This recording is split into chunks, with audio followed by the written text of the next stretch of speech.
Hai, gimana kabarnya hari ini? Balik lagi di channel Jadi Lebih Baik.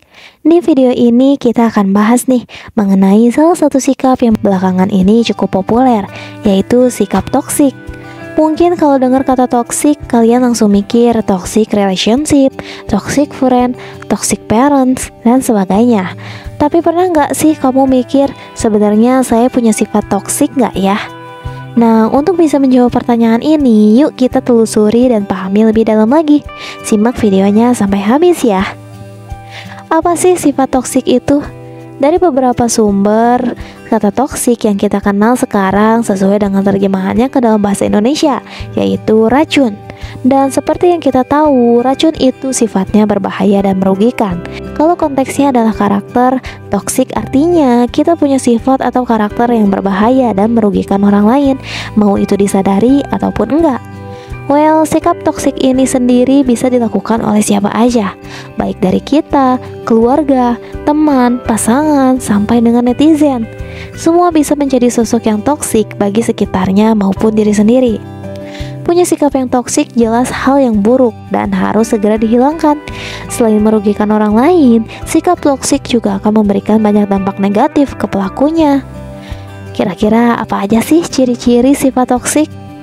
Kalau ngomongin tentang ciri-ciri, sebenarnya ada banyak banget yang bisa disebutin.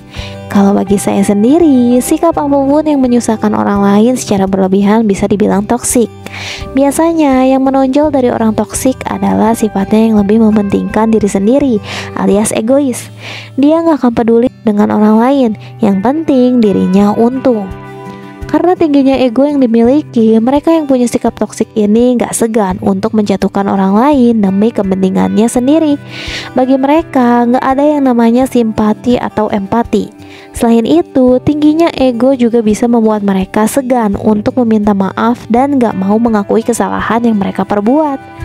Dan bagi mereka, kesalahan selalu berada di tangan orang lain. Demi melancarkan kepentingannya tersebut, si toksik ini seringkali melakukan manipulasi dan mengendalikan orang lain secara berlebihan.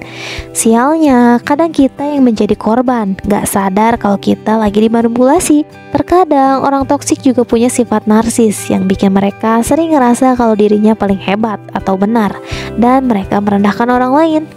Hal ini dilakukan demi menjatuhkan orang-orang yang mengganggu kepentingannya.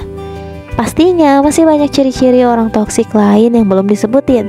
Cuma menurut admin sih, ciri-ciri tadi juga udah cukup menggambarkan gimana orang toksik itu. Nah, sekarang pertanyaannya, apakah saya punya sifat toksik? Gimana sih cara mengetahuinya?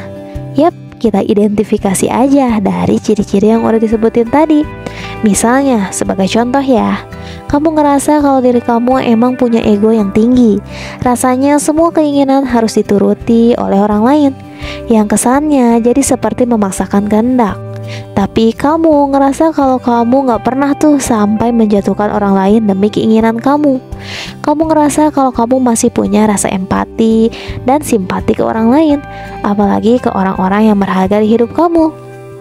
Yang kedua, mungkin kamu juga ngerasa punya sifat gila kontrol karena kamu punya sifat perfeksionis dan kamu sadar kamu juga berusaha untuk mengurangi kekurangan ini secara perlahan. Yang ketiga, untuk urusan minta maaf dan mengakui kesalahan, mungkin kamu justru terlalu sering melakukannya, apalagi kamu tipe orang yang lebih suka self-blaming. Keempat, ngerasa diri paling hebat. Kayaknya enggak deh. Bahkan kamu tipe orang yang suka minder dan kurang percaya diri. Rasanya orang lain selalu terlihat lebih hebat dari diri sendiri. Dari keempat poin itu semua, apa kamu termasuk orang toksik? Mungkin enggak. Tapi ternyata masih ada satu hal yang harus dibenahi, yaitu overthinkingnya dan emosinya yang kadang gampang tersulut. Nah, bisa aja kedua hal ini nih yang bikin orang lain menganggap kamu toksik. Nah, udah ketemu jawabannya? Kalau udah dan ternyata kamu gak toksik, wah selamat ya, kamu orang yang baik. Tapi kalau ternyata kamu masih punya salah satu sikap tadi, masih ada waktu untuk mengubahnya. Ingat, gak ada orang yang ingin berurusan dengan orang yang toksik. Jadi sebisa mungkin jadilah orang yang positif, bukan orang yang toksik. Buat hubungan dengan orang lain yang bisa saling mendukung satu sama lain. So, semangat terus ya untuk membenahi diri. Semoga video ini bermanfaat. Terima kasih sudah menonton video ini. Kalau kamu suka dengan video ini, jangan lupa klik tombol like dan subscribe channel ini ya, biar kamu gak ketinggalan video serupa untuk bantu kamu ngembangin diri jadi lebih baik. Sampai jumpa di video berikutnya.